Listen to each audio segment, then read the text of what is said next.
예수님은 부활하신 후 제자들과 함께 한 자리에서 성령을 받을 것을 명령하셨습니다. 예수님의 승천 후 주님의 예언과 약속대로 성령이 오순절날 마가의 다락방에 모여있던 제자들에게 임하시고 호련히 하늘로부터 급하고 바람 같은 소리가 있어 성령이 그들에게 임하사 혀 모양의 불길이 그들의 머리를 휘둘러 감쌌는데요. 그렇다면 성령과 함께하는 기도는 어떤 모습이어야 할까요?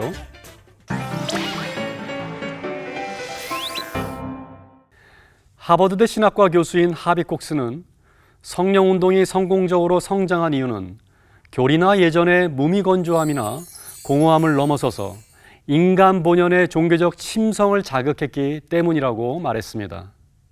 이처럼 성령운동이 인간 본연의 어떤 것을 자극했기 때문에 많은 사람들을 사로잡을 수 있었죠. 통성기도, 방언, 찬양, 열정적인 몸동작, 일상적 의식을 초월하는 무아적 경험을 인간은 갈망하는데요. 무아적 종교 감정의 황홀함, 천년왕국의 대망과도 같은 성령운동의 종교적 현상이 주로 사회적으로 소외된 계층이나 민족에게 어필한 이유이기도 합니다. 한국교회는 선교 초기에 성령운동과 은사운동이 강했습니다. 기도의 형태도 방언기도와 통성기도가 주가 되었죠. 오순절 성령 강림 사건이 세상 현실에 만족하지 못하는 사람들에게 영감을 불어넣었던 것처럼 한국교회의 은사적 예배도 어려운 민족적 상황에 종교적 카타르시스를 경험하도록 해주었습니다. 그러나 이러한 기도의 방식이 지나치게 일반화되고 일상적인 주일 공동 예배에서조차도 방언과 통성기도, 황홀경에 대한 갈망의 표현들이 나타났습니다. 나아가 예배를 감동 있게 만들겠다는 욕망 혹은 만들어야 한다는 강박은 인간의 감정을 인위적으로 조작하는 열광주의나 반지성주의로 흐르게 했지요. 또 청중의 즉각적이고 열광적인 반응을 기대하는 목회자의 조급증은 기독교의 구원의 내러티브에 담긴 감정의 깊이를 스스로 느낄 수 있는 기회를 제한해 버리기도 했습니다. 이런 과정은 성도들을 소리와 침묵, 빛과 어둠, 부활과 죽음 사이에 어정쩡한 어색함을 못 견뎌하는 미성숙한 신앙인으로 만들 수도 있겠는데요. 그로 인해 기독교의 또 다른 영성적 표현이며 기도의 방식인 묵상 기도를 주일 공동 예배에서 점점 행하지 않게 되었죠.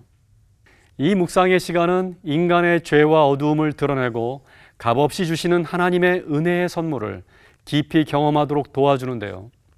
여기서의 침묵은 기도를 멈추는 것과 같은 수동적 정지 상태가 아닌 이해할 수 없는 세상 너머에 계신 초월자, 설명되지 않는 존재에 대해 깊은 신뢰를 나타내는 방식입니다. 또한 인간의 침묵은 자신과 세상의 모순을 하나님의 거룩함 앞에 내려놓는 행위입니다. 세상에서 일어나는 일들에 대해 즉각적인 반응을 보류하고 일단 거리를 둔 채 관찰하는 것을 의미하는 것이죠. 이는 하나님의 음성을 듣고자 하는 적극적인 신뢰의 행위라고도 할 수 있겠습니다. 예헤츠겔 카우프만이라는 유대교 학자는 구약시대의 성전에서 침묵에 대하여 언급하였는데요. 그의 연구에 의하면 성전은 침묵의 왕국이었습니다. 이집트나 바벨로니아와 같은 이교도들의 종교의식은 언어와 주술로 가득 차 있었는데요. 그러나 구약의 성전에서 제사장은 아무 말도 하지 않습니다. 제사장의 모든 예전적 행위는 아무런 언어적 표현이 없이 이루어졌던 것이죠. 이러한 침묵의 행위는 이방신을 예배하는 이교도들과의 차별을 나타내는 주요한 그들의 열망의 표지였는데요. 그러나 제사장의 이러한 침묵은 회중을 대상으로 할 때는 나타나지 않았습니다. 회중들을 향한 제사장의 행위는 많은 찬송과 시편 낭송, 그리고 축제의 소리침이 있었죠. 즉 하나님 앞과 인간 앞에서의 구별된 태도였습니다. 묵상기도의 방법은 이렇습니다. 마음의 정한 장소에 나와 편한 자세로 똑바로 앉습니다. 눈을 감고 심호흡을 천천히 하면서 육체와 정신이 긴장을 풀고 마음을 차분히 가라앉힙니다. 그리고 호흡에 주의를 집중하면서 숨을 쉴 때마다 하나님의 영이 내 안으로 들어온다고 의식합니다. 숨을 내쉴 때에는 내 안에 있는 모든 죄와 불순물들을 몽땅 뱉어낸다고 생각하면서 숨을 내쉽니다.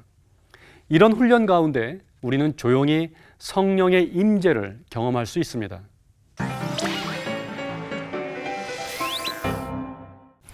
기독교의 묵상은 하나님의 영으로 우리의 내면을 채우기 위해 비우게 되는 것입니다.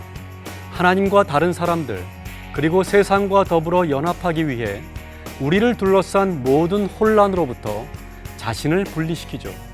소음, 분주함, 작다한 일, 사람들로부터의 분리가 바로 그것입니다. 기독교 묵상은 주님께 더욱 굳게 연합하기 위한 분리이며 성령으로 충만함을 잇기 위해 장애물을 제거하는 훈련이자 이 시대에 꼭 필요한 영성 훈련이겠습니다.